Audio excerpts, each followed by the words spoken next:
निष्ठामयो भवस्तानवोर्जे दधातनः महेरणाय चक्षुषे योऽवस्य पतमोरसस्तस्य भाजयतेन कुशरीरवमातरः तस्मा अरङ्गमावपो वर्णाकारशं जिष्णोरस्वस्य वाजिनः सुरभिणोमकाकरत्प्रणायोगुं क्षितारिषतु आपोहिष्ठामयो भोस्तिरसित्तेजोऽसि देवो वस्सविदात् पुरा त्वच्छिद्रेण पवित्रेण वसोऽसूर्धुवातारदागदमदक्षरन्तसिन्धवः माध्वीर्न सत्त्वोषधि मधुनक्तमुदोदक्षे मधुवत्पार्थिवगं रजः मधुर्जौरस्तनः पिता मधुवान्नो वनस्पतिर्मधुवागो सूर्यः माद्वीर्गावो भवन्तु नः आपोहिष्ठामयो भोस्तानवूर्जे दधातनः महेरणाय चक्षुषे स्वादुरिन्द्राय सुभवेतु नाम्ने स्वादुर्मित्राय वरुणाय वायवे बृहस्पते मधुभागं दधाम्यः आपोहिष्ठामयो भोस्तानवूर्जे दधातनः महेरणाय चक्षुषे दिव्याय जन्मने स्वादुरिन्द्राय सुभवेतु नाम्ने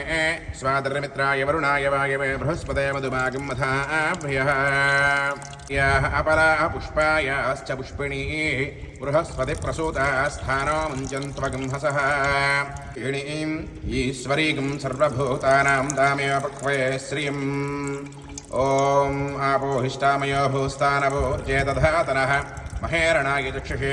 आदर्ह्यां नित्यपुष्टाङ्गरीषिणीम् ईश्वरीगं सर्वभूतानां तामेव पक्वे श्रियम् आपोहिष्ठामयो भू पुष्पवान् प्रजावान् पशुवान् भवति योपां पुष्पं वेद पुष्पवान् प्रजावान् पशुवान् भवति बृहस्पतिप्रसूतास्थानो मुञ्चन्त्वगं हसः ॐ या फलनेर्याः अपरा पुष्पायाश्च पुष्पिणीः बृहस्पतिप्रसूतापुष्पायाश्च पुष्पिणीः बृहस्पतिप्रसूतास्थानो मुञ्चन्त्वगं हसः या फलनेर्याः अपरा पुष्पायाश्च पुष्पिणीः बृहस्पतिप्रसूतास्थानो मुञ्चन्त्वगेनेदे परायणे दूर्वारोहन्तु पुष्पिणीः तदाश्च पुण्डरीकाणि समुद्रस्य गृहागिमे आपोहिष्ठामयो भूस्तानवो नवामसोपमरादेदो निदादिवेदः स नः परुषदतुर्गाणि विश्वानावे वसन्तं दुरिदाच्यग्निः श्रीर्मे भजतु लक्ष्मीर्मे नश्यतु कुमं शोभनं दिव्यं सर्वदा मङ्गलप्रदं धारये पूजये नैव देवतं शान्तिरसुषदावमा कुङ्कुमं शोभनं दिव्यं सर्वदा मङ्गलप्रदं पूजये नैव शुभदं शान्तिरसुषदावमा मानस्तोके दनगेपानागिषुमानो गोषुमानो अश्वेषुरीरिषः वीरान्मानोऽर्त्रभामितो वधीर्हविष्मन्तो नमसा विधेमते त्र्यम्बकं यजामहे सुगन्धिं पुष्टिवर्धनम् उर्वारुकमिव बन्धनानृत्योर्मुक्षेमामृतादु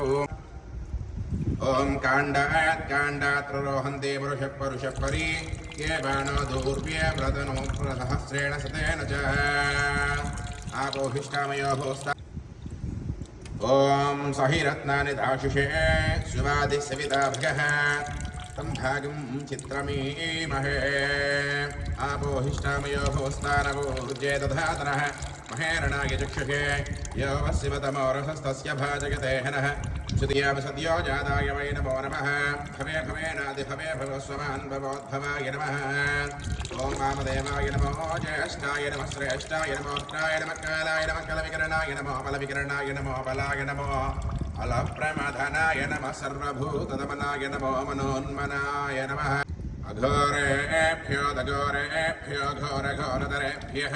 सर्वेभ्यः सर्वेभ्यो नमस्ते अस्तु रुद्ररूपेभ्यः ॐ ईशान सर्वविद्यानाम् ईश्वर सर्वभूतानां ब्रह्माधिपति ब्रह्मणोऽधिपति ब्रह्मा शिवो मे अस्तु सदा शिवो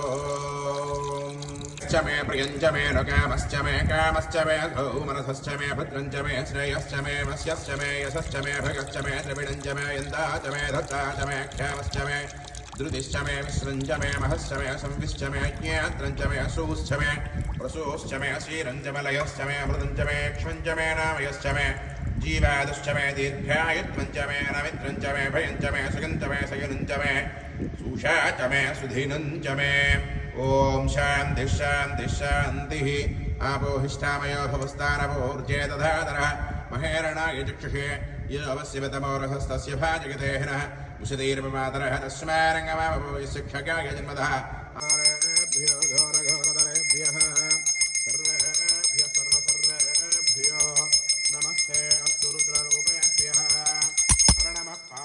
पार्वतीपतये हर हर महादेव शंभो हर बोलो शंकर भगवान की उमापाध्यवेश्वर